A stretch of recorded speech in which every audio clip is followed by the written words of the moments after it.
So let's start deriving the slope of indifference curve which is known as MRS, that is marginal rate of substitution. तो पहले तो ये देख लेते हैं कि MRS होता क्या है. It measures the rate at which the consumer is just willing to substitute one good for the other. कि X1 की कंजम्पशन अगर उसको इंक्रीज करनी है तो किस रेट पे वो X2 की कंजम्पशन डिक्रीज करेगा, वो क्या कैप्चर करता है, MRS. और वो मैथमेटिकली MRS होता है स्लोप ऑफ IC. अब हम इसमें इसकी ग्राफिकल और मैथमेटिकल डेरिवेशन करते हैं कि MRS किसके इक्वल होता है मैथमेटिकली एंड ग्राफिकली. हमने एक 2 एक्सिस प्लेन में 2 गुड्स लिए हैं, that is good 1 and good 2, और इन दोनों गुड्स का हमने एक IC1 ड्रॉ किया है. इस पर मैं कोई भी एक पॉइंट ले लेती हूँ A, और जैसा कि हम जानते हैं कि इंडिफरेंस कर्व पे जो भी पॉइंट्स होते हैं वो कंजम्पशन बंडल्स होते हैं, और जिसमें particular quantities of 2 goods consumer consume करता है. तो अगर A एक कंजम्पशन बंडल है तो उसमें वो कितना गुड 1 का यूनिट्स कंज्यूम कर रहा है, X1. तो at point A consumer is consuming X1 units of good 1 and at point A he is consuming X2 units of good 2. अब मुझे ये देखना है कि अगर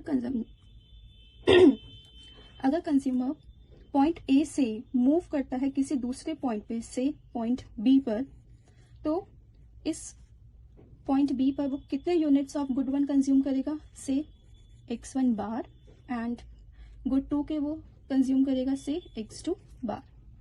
तो इस मूवमेंट में पॉइंट A से पॉइंट B की एक मूवमेंट में क्या हो रहा है, X1 की कंजम्पशन इंक्रीज हो रही है X1 बार से.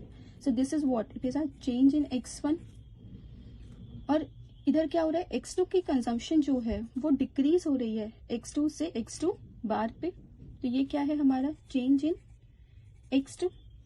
अब क्योंकि ये एक 2 गुड्स का प्लेन है और यहाँ पे न्यूमरस इंडिफरेंस कर्व्स लाई करते हैं जिन्हें हम बोलते हैं इंडिफरेंस कर्व मैप, तो यहाँ पे भी कोई एक IC होगा और इस पॉइंट पे भी कोई एक IC होगा.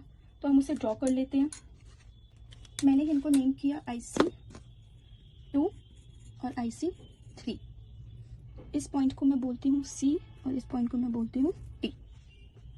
तो अब क्या हो रहा है, जब हम पॉइंट A से पॉइंट B को मूव कर रहे हैं तो X1 की कंजम्पशन जो है दैट इज आर गुड 1, इसकी कंजम्पशन इंक्रीज हो रही है और गुड 2 की कंजम्पशन जो है वो डिक्रीज हो रही है. That is consumer is substituting good 2 for good 1. तो अब देखते हैं MRS होता क्या है. It is the slope of indifference curve.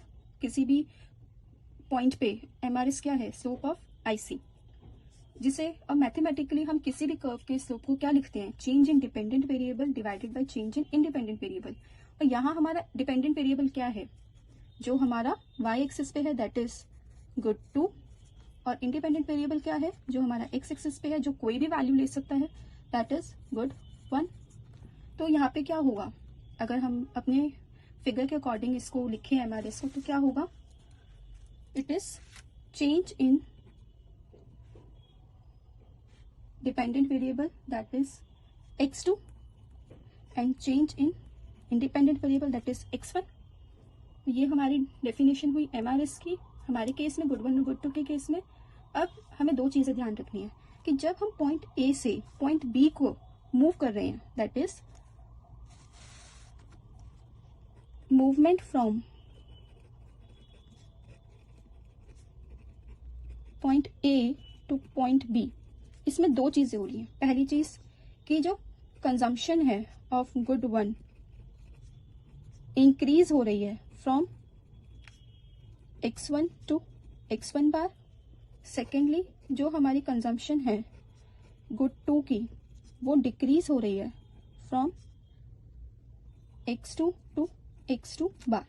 इन दोनों इफेक्ट्स को अब हम अलग अलग पढ़ेंगे कि इससे हमारा क्या इम्पैक्ट हो रहा है टोटल यूटिलिटी पे. So we are going to study the effect of these 2 changes on total utility of the consumer.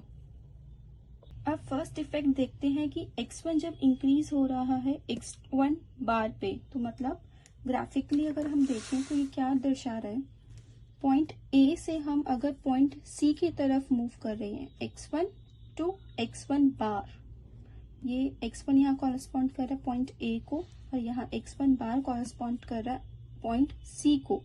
तो यहाँ पे भी कोई एक IC लाई करता होगा, हमने उसको ड्रॉ किया और नाम दिया IC2. और जैसा कि हम जानते हैं कि इंडिफरेंस कर्व की प्रॉपर्टी होती है कि higher indifference curve represents higher utility and hence it is preferred by consumers. तो जो भी इससे ऊपर वाले आईसीज यहाँ पे जितने भी हैं इंडिफरेंस मैप में, वो सारे इससे ज्यादा यूटिलिटी कंज्यूमर को प्रोवाइड करते हैं। तो अगर मैं देखूं जो चेंज हुआ टोटल यूटिलिटी में, वो क्या हुआ इस मूवमेंट से फ्रॉम x1 टू x1 बार, जो चेंज हुआ कंज्यूमर की टोटल यूटिलिटी में, वो क्या है? यूटिलिटी जो कंज्यूमर को इस आईसी कर्व पे मिल रही है, एक कांस्टेंट लेवल ऑफ यूटिलिटी यहाँ मिल रहा होगा से 10, तो माइनस ये चेंज मुझे देखना है।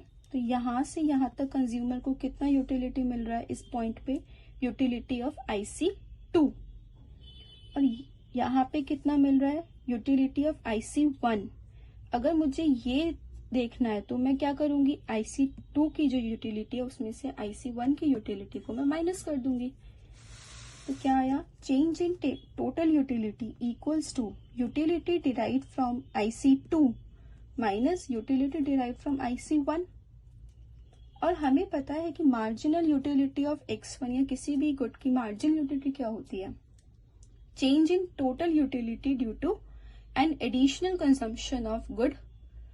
सो change in total utility divided by change in x1, ये हमारी मार्जिनल यूटिलिटी की डेफिनेशन है, जिसको मैथमेटिकली हम ऐसे लिखते हैं और यहाँ पे हम x2 को कांस्टेंट रखते हैं। तो अगर मैं इसको रीअरेंज करूं, क्रॉस मल्टीप्लाई करूं यहाँ पे, तो क्या आएगा? Change in total utility equals to marginal utility of x1 times change in consumption of x1। इस इक्वेशन को मैंने नंबर 1 मार्क किया, यहाँ मैंने इसको नंबर 2 मार्क किया। चेंज इन टोटल यूटिलिटी यहाँ पर कैसा है, पॉजिटिव है या नेगेटिव है, हमें ये देखना है। क्योंकि movement from point A to point C एक मूवमेंट है टू अ हायर आईसी, तो ऑफकोर्स जो चेंज इन टोटल यूटिलिटी है वो क्या है? पॉजिटिव है, क्योंकि यूटिलिटी पॉइंट A से पॉइंट C की मूवमेंट में इंक्रीज हुई है। सिमिलरली जब हम देखेंगे movement from x2 to x2 बार, मतलब कौन से पॉइंट से मूवमेंट हो रहा है? Point A to point D। इस मूवमेंट में कंज्यूमर कौन से आईसी से कौन से आईसी पे आ गया? From IC1 to IC3। ये एक डाउनवर्ड मूवमेंट है, तो यहाँ पे कंज्यूमर की जो टोटल यूटिलिटी में जो चेंज आ रहा है वो कैसा है? नेगेटिव है। IC1 से IC2 में जब कंज्यूमर मूव कर रहा है from point A to point C, तो पॉजिटिव चेंज आ रहा है क्योंकि टोटल यूटिलिटी इंक्रीज हो रही है। टोटल यूटिलिटी इसलिए इंक्रीज हो रही है क्योंकि higher indifference curve represents higher utility, ये एक इंडिफरेंस कर्व की प्रॉपर्टी होती है। तो सिमिलरली जैसे हमने यहाँ पे x1 की मूवमेंट में चेंज में हमने डिराइव की ये इक्वेशन, ऐसे हम देखेंगे कि जब गुड 2 की कंजम्पशन डिक्रीज होगी तो क्या होगा। So let's see, movement from x2 to x2 bar, that is from point A to point D, change in total utility क्या है? पॉइंट A पर कौन सा आईसी है? IC1। और पॉइंट D कौन से आईसी पे है? IC3।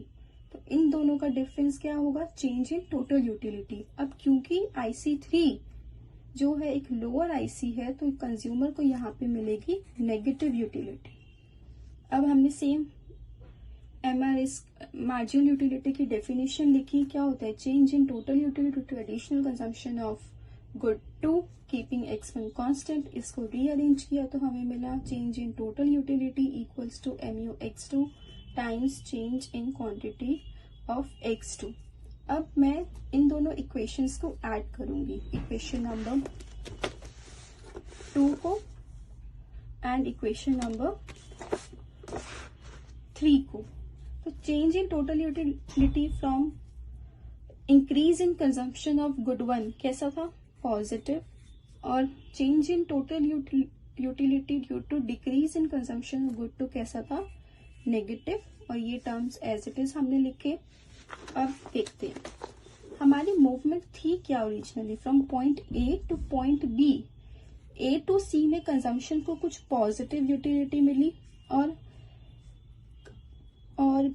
Point A to D में कंज्यूमर को कुछ नेगेटिव यूटिलिटी मिली। और इन दोनों के बाद वो कहाँ आ गया, पॉइंट बी पर। जितने भी पॉइंट्स एक इंटरफेस कर्व पे लाई करते हैं उन सब पे टोटल यूटिलिटी रिमेन्स कांस्टेंट। तो कुछ यूटिलिटी इंक्रीज हुई due to increase in consumption of x1 और कुछ यूटिलिटी कंज्यूमर को नेगेटिव मिली, मतलब उसकी टोटल यूटिलिटी डिक्रीज हुई due to decrease in consumption of good 2।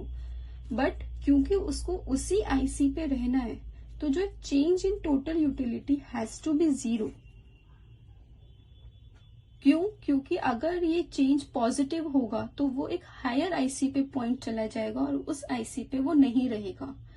अगर हमें स्लोप डिराइव करना है किसी भी कर्व का तो हमें उसी कर्व पे 2 पॉइंट्स लेने होते हैं, और सेम पॉइंट लेने के लिए अगर मुझे पॉइंट बी पे रहना है तो मेरी जो change in total utility has to be 0।